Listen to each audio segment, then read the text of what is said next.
Hello, everybody. Welcome to another episode. Here we are talking about the trending topic of late is ethical non-monogamy, right? So, Okay. ethical non-monogamy is trending largely in part from Duo Yes. and Kofi. I don't know what Kofi last name is. Fine as Kofi, Ralph Angel from Green Queen Sugar, but Oh, I don't know what Kofi. he practices ethical non-monogamy. Yes. So on the TV Oh, show Harlem, so he's on Harlem, and so yes. his character on Harlem, with he was dating Quinn, and he was like he's ethical non-monogamous. So he had a partner that lived in another city because on the show he is a football player, I believe, and Okay. professional football player, and so he had a girlfriend, and he has I want to say he has kids or maybe not, but he has a girlfriend. Mm, And so when he was dating okay. Quinn, she found out later that he was ethical non-monogamous. And so after he did the interview while the show was airing, and he said in real life that's what he practices. And he was like, Wow. and so his explanation I kind of understood because he was saying, how um, since he's been since he's gained some fame over the years, his Yeah. life has changed, right? I'm sure he has pussy in abundance, and he has all these people throwing themselves at him, and he was just like, for him, he doesn't feel like monogamy is his thing, or he wants to do it, and he wants everybody to he rather just tell people up front. Now, granted, right? Some people think ethical non-monogamy is a keyword for hoe, right? Yes. It means hoe.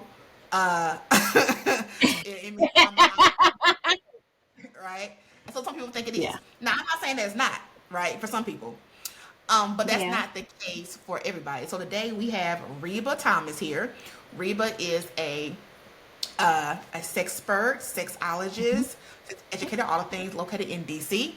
And Reba herself practices ethical non-monogamy, as do I. I do. And then we're going to talk about Reba, like, so what is ethical non-monogamy? Is it ethical whoring? Is it not? Uh, um, what is it? Why do people want to practice it? Because a lot of times, because we're black, right, and we Yeah. deal with black Yeah. people, Yeah. and black women. Sometimes I've heard this over and over again with women, and they'll say, "Well, if I want to do all that, why should I be in a relationship?" Right? If I'm gonna have multiple people, why be in a relationship? Because I want to build something, right, with someone. So Well, let's ask that. Let's answer that question, right? Like, why, if I'm going to be with all these people, why be in a relationship? And the thing is, if you're being with all of these people, you're in some sort of relationship with all of these people, right? And so this idea that we're not in a relationship until we've locked it down, nailed it down, married it, whatever it is, right, is kind of unrealistic, because whether you're friends with benefits or you're walking down the aisle together, you have some sort of relationship. So you do. let's not discount that. So let's back it up. So what is ethical non-monogamy? Like, what is like a broad general term?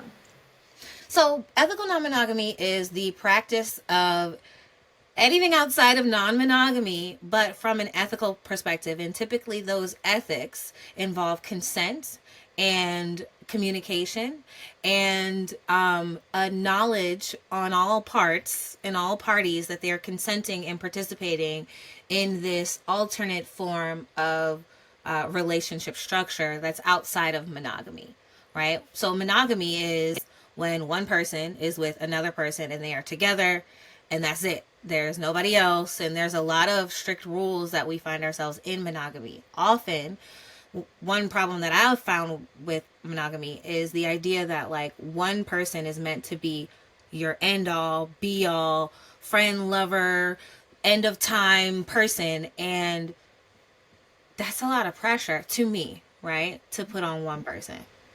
So, so I practice ethical non-monogamy so that I have the ability to form genuine connections, but also, and the freedom, right?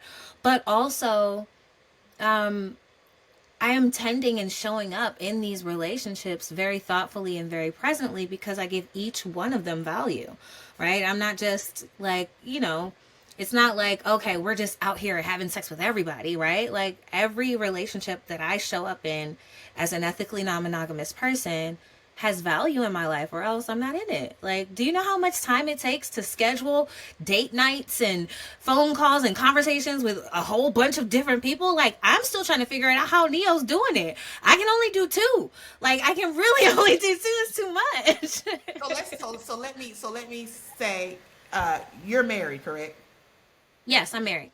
Okay, so I just want to throw that out there because a lot of people tend to think that because I wrote an article about ethical non-monogamy, and in some of in the comments, some people were like, "Oh, well, all that is just being single," and people are doing this until they get partnered or married. But no, being an ethical non-monogamous is a lifestyle, and people continue to do that once they're married. Yes. And so, without getting too much into your business, right? Can you tell us like how it works within a marriage for people who think that married people don't do this? Yeah, so there's a lot of ways that this works in a marriage, right? Because you have, let's look at it as a primary partner, right? My husband and I, we live together. We're nesting partners. We have a family together. And so in my practice of ethical non-monogamy, we are, although we're trying to like minimize or mitigate some of the problems around it, but we are what's called hierarchical polyamory. Like we practice hierarchical polyamory. So our marriage is the primary relationship that we're in, and then we have other relationships outside of that, right? And one of the things that I think people who practice this style of polyamory come to have difficulty with is like, okay, you have this primary partner, but what happens when you have another partner that's outside of your primary relationship that starts to kind of become important, like primary status, right? And so these are the kinds of conversations and communication that you have to have for this to be healthy and for it to continue to work. Is poly the only form of ethical non-monogamy? Because when you say Absolutely not. yeah, people automatically say, "Oh, it's poly," and that's not. So, what are some other types? Well, there's so many types of ethical non-monogamy, from solo poly to the type of hierarchical poly that we, practice, to egalitarian poly, to, sometimes there are people who are monogamish, right? Who practice a form of ethical non-monogamy that is closer to monogamy, but has some other, some non-monogamish ideals and tenets, right? You just wrote an article really recently about ethical non-monogamy with a bunch of different ethical non-monogamy styles in it, and I loved the way that you described them all, because I think people look at, like you said, I think people look at ethical non-monogamy as polyamory, right? That's it. Either you're in an open relationship, and even all polyamory isn't open relationships, right? Like even within polyamory, you have like triads, and you have like V's, and you have open relationships, and you have closed relationships inside of polyamory, right? Like you can be a throuple and be in a closed relationship. Like that's not open, still considered polyamory. So I think there is a lot of learning and language that we need around relationships that are outside of that monogamous structure. So Okay, so solo poly, let's talk about that for a second. yeah. Solo poly, what is the difference between solo poly and I'm just out here dating multiple people? Honestly, I don't see much, if we're being honest. Like I think that sometimes people practice polyamory without realizing it. I know that when I was, out here dating, and sometimes when I am out here dating, I am like, it's like you meet people, you go on dates, you learn them, you get to know them, like, you see them often or you don't. And that is forming a relationship. These are all forming relationships, right? Now, if you're the type of person who just dates a person and doesn't date anybody else, and then dates another person after they finish dating that person, then you are strictly monogamous, right? But if you date multiple people at a time, that is a polyamorous approach. It really is. It really is. You're like, what's different? You was out here date people. Well, that's kind of how dating works. Like, for men, right? Because I'm someone who dates black men. So for Mm-hmm. men, this is what I have found. So black men get polyamory and polygyny mixed up, They do. right? Yes, Because they do. they get it mixed up, right? Because polyamory is everybody, regardless of your gender, genitalia, whatever, everybody has the option to be open or to have multiple partners. That's what polyamory is. Yes. Polygyny is when the man has the multiple people, particularly women, and then the women are monogamous to him, right? Yes. Yes. And so what I Yes. have, That go is ahead. not necessarily polyamory, right? Like, Right. and we have to understand that this relationship structure is societal, right? In the places where you find these types of relationship structures, society has often taken or not given women rights at all, right? And so they often have to find husbands in order to start businesses and have land and have property and have access to other resources. So in those spaces, it societally sometimes makes sense, right? And so I don't want people to confuse this that type of relationship structure with what we talk about when we're talking about polyamory. Although that relationship structure does technically fall under polyamory, right? If you find, multiple people who are considered monogamous and they want to be in this relationship with you, knowing that you're in other relationships, that technically is a form of polyamory. But it is not all that polyamory is. And usually in polyamorous spaces, the things that you talk about the most are consent, right? Consent, agency, transparency. How much are we going to talk about what's happening? Do we, like, what are our freedoms, right? Like, what does it look like for us to, draw boundaries around the things that make us feel good or not, right? And then at what point, and this is where people get messed up in a lot of polyamory, people who are practicing, right? Is at what point is it the responsibility of your partner to quell the jealousy, or you know what I mean, the things that are coming up around this polyamorous experience, right? Because that's when I hear men talk about polyamory as, okay, I will be out here doing the thing, but my partners will be monogamous to me. It really does not give agency or voice to the desires of their other partners unless they've explicitly had that conversation and that's what they're comfortable with.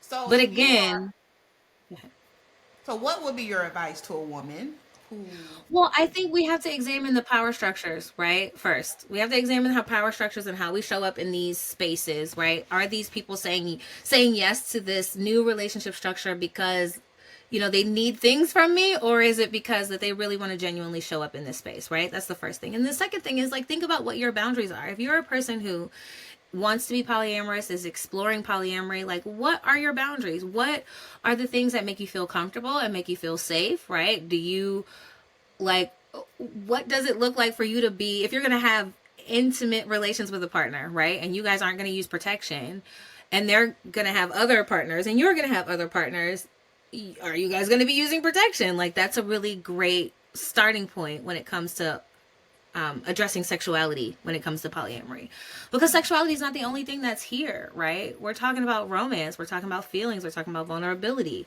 All of those things come up in these relationships because they're relationships, right? Like, when we have sex with people, when we have intimacy with people, when we have romance with people, all of that is very intimate. It's very vulnerable. And so we have to have conversations about it, right? And we have to be very clear about what our boundaries are and what we're willing to give.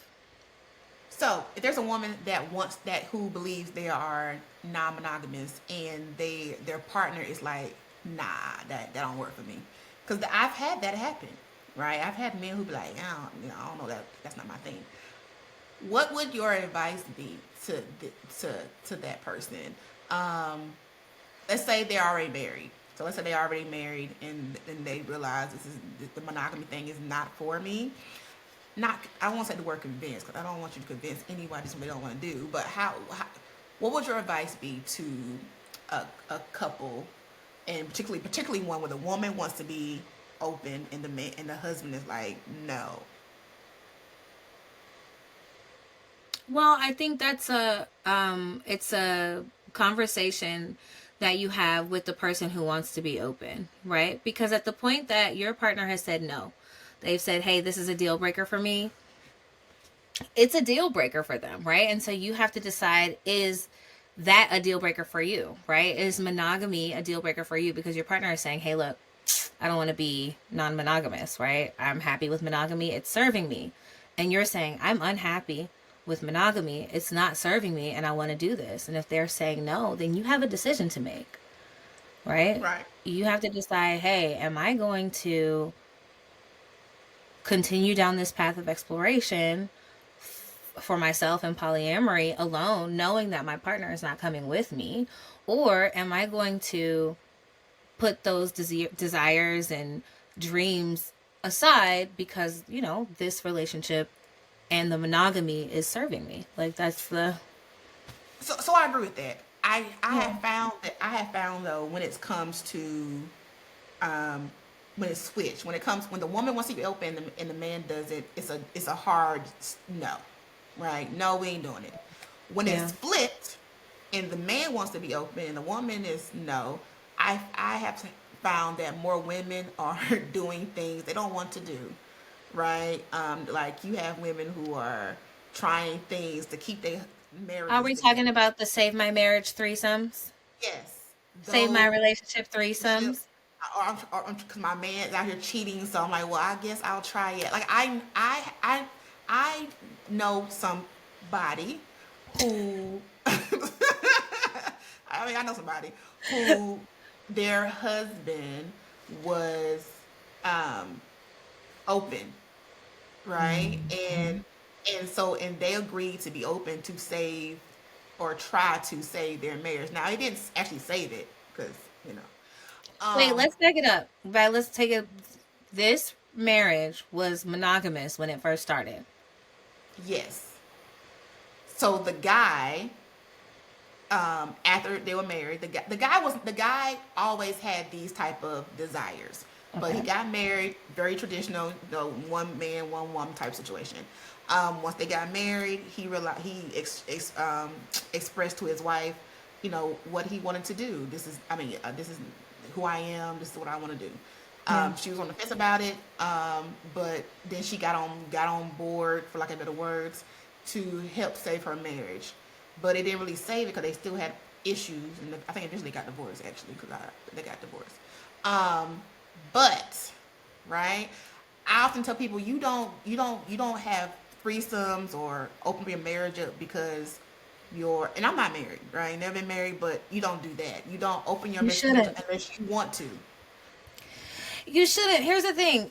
Sex is about pleasure, right? It's about enjoying it. And if you're I've had clients and friends tell me about their threesome experiences, and they, like, some of them don't have any like homosexual leanings at all, right? Mm-hmm. And so as a queer person, I'm queer, right? I've had several threesomes. I know what a good one is, and I know what a save my relationship one is like, and I don't like those. Those are not fun.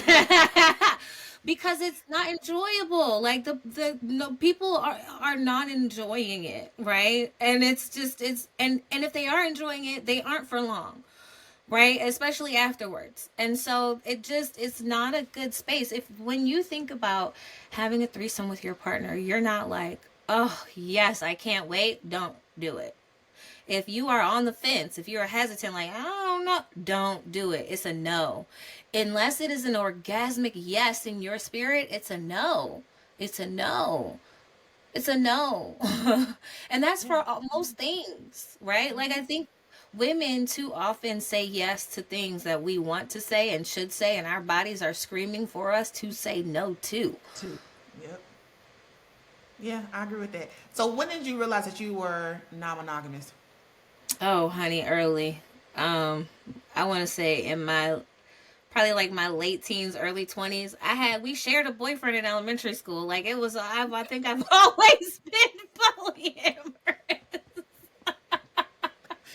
No, we had a boyfriend. Seriously, there was only two boys in our little like fourth grade classroom, and we shared them. Like they were our boyfriends. You know what I mean? And so Uh-huh. that was, I think that was probably like my first introduction. But then in my 20s, I here's the thing. I'm the FBI.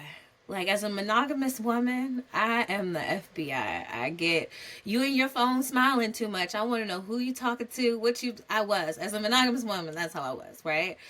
And what I realized is that it takes so much energy. And the reason why we do that, why we hover like that, is because we don't trust our partners, or we don't trust ourselves, or we have this like deep repressed desire within ourselves that we want to police in everybody else, right? And when I realized that that's what was happening for me, when I realized like I would rather be, the reason why I'm so upset that this person might be giving out their number or talking to somebody else is because I really want to do that. That's when I was like, oh, okay, well, what does it look like to be honest, right? To just be honest and truthful with my partner about what my desires are. If I'm okay with you being flirty and doing the things, as long as I have the freedom to do that too, then let's see what it looks like. And so I've been in several non-monogamous relationships with people of all genders, and each one of them was different. Each one of them is different, and I've learned a lot. You learn a lot about yourself when you're a polyamorous person and you're honest and truthful about your desires. You wrote. Yeah, I talked about this in the article that I wrote. So for me, I grew up in a very traditional family, right? We get married to one wife or one husband, and you just cheat behind people's back. That's how I grew up, right?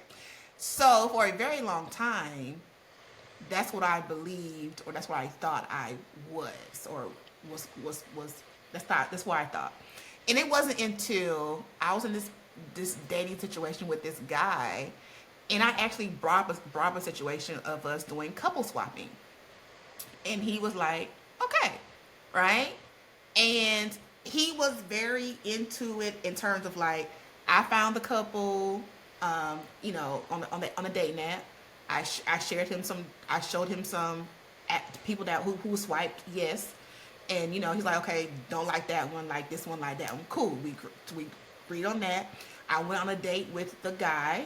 He knew about it the whole time. He knew when I came back home. He called. He asked, how was the date? The date was, I explained how the date was, right? And then when it got down to the swap part, like, he was there for the swap part. He was there watching. And you would think that, well, in a very traditional mindset, I would think that, okay, that would make me, I don't know, not maybe want my person, but the sex part with the married guy made me want my man even more, because it was a joint effort. Like, he was into it. He was there from step one all the way down to last step, and I think it helped our sex life. Not that our sex life was bad, but it just made it more interesting and adventurous. And I think it gave us, like, to me, it was a connection for me, and it made me want him even more. That's when I was like, okay, cool, I can do this. Like, I can do this and not lose interest in you. First of all, actually, that is a great story. And you know what? I think that's a how did it feel weird, like talking to your partner about like potentially having sex with other people? Like, how did that feel for you? So it was a new experience. So it was new for both of us. So it wasn't weird per se. I think what made it not weird was that he was just as much into it as I was. So he was excited about it. Like, his input. Like, if he was very transparent. Like, if he saw a person, like, because this will be a couple swap. So he had to be into the other couple, the other person's partner for it to work. So, like, if I like the person and he was like, well, I don't particularly cheat, she's not my type, cool, next person. I wanted it to be a something enjoyable for everybody, right? So it was not weird. What was weird though this part that it kind of took me a minute to wrap my head around was having sex in front of him with somebody else. That was it took a minute. Like, okay, like then I had to just focus on what I was doing with the person I was with, and just kind of remove all other distractions. After I did that, it was fine. But in the beginning, that was kind of weird. I can imagine, right? Especially because like your whole life you've had monogamous sex, right? Like you've had sex in the traditional ways, right? Yeah. And so to do that in front of someone with someone new, it just, I know, I get that. So that's a new experience, right? But I love what you said about, like, seeing that he was into it and that he supported it and that he was here for it made you enjoy it even more, because I think that also gave you permission, right? I think sometimes people find themselves in these spaces and then their partners are like, oh nah, I thought I was gonna like this, I don't like this. I'm done. And then that takes the joy out of it for you, right? So seeing that your partner is excited, it's like, yes, this feels good, I'm getting what I want, and my partner is enjoying it. Like, it's a good match. But I think that what starts it all is honesty. And it just starts with you being honest with yourself, right? About what you want. And then saying that out loud. And I think I think that's the hardest part. So, for someone who think they may be ethical non-monogamy or non-monogamous, um, how can they figure that out? If they think, okay, I think this may be for me, I'm not sure. What are some resources, or is it a good Google search? Like, how can they figure out? Do they just get out there and like, I'm okay, I'm gonna try it? Like, how can they figure out if this is for them or not? Start with a good Google search. That's where you start, right? Learn the different types of relationship structures that fall under ethical non-monogamy, under non-monogamy in general, right? What sounds good, what resonates with you. And I don't think that one size fits all when it comes to ethical non-monogamous relationships, right? I think that you start with a boundary of like what you want, what you're willing to do, what you're not willing to do. And then, you meet people and they kind of test those boundaries. And it's like, ooh, is this a boundary that's real, that's serving me? Is this something new that I need to like explore about myself? And so I think that's the thing. Like, you kind of you have to come in understanding that what you think you want and what you want now may be completely different in the next 6 months, 12 months, 24 months, right? And so come in with an open mind and ready to explore yourself and say what feels good and what doesn't feel good, because the more you hold in, the more you act out, right? And then we start to get jealous and insecure and doing crazy things and reacting poorly because we've held in the thing that we should have let out. Thing is, Okay. oh, one more thing. The other thing is, find community, Okay, good. right? You need to find other people who are practicing ethical non-monogamy in the ways that you want to, who are just friends, like who you're not interested in, right? Like people who you can just hang out, people who you can talk to, people who you can feel safe around having conversations with. Because when you go from monogamy to polyamory, don't think you're going to be talking to your monogamous friends about your polyamorous relationship, because they're not going to get it, right? They're not going to get it. They're going to give you terrible advice. Like, you need your polyamorous friends. You need community. Where do you find community? Events for polyamorous people in your neighborhood, right? Google that. Polyamorous events, polyamorous communities near me. And just show up. I mean, the polyamorous community is very inviting and welcoming because people hate us so much. So welcome to the fold. Not people hate us so much. So, Reba, where can people find you if people I wanted to am reach out? I am online at rebathediva.com, and you can find me and my team teaching pleasure positive sex ed workshops and classes at sexpertconsultants.com.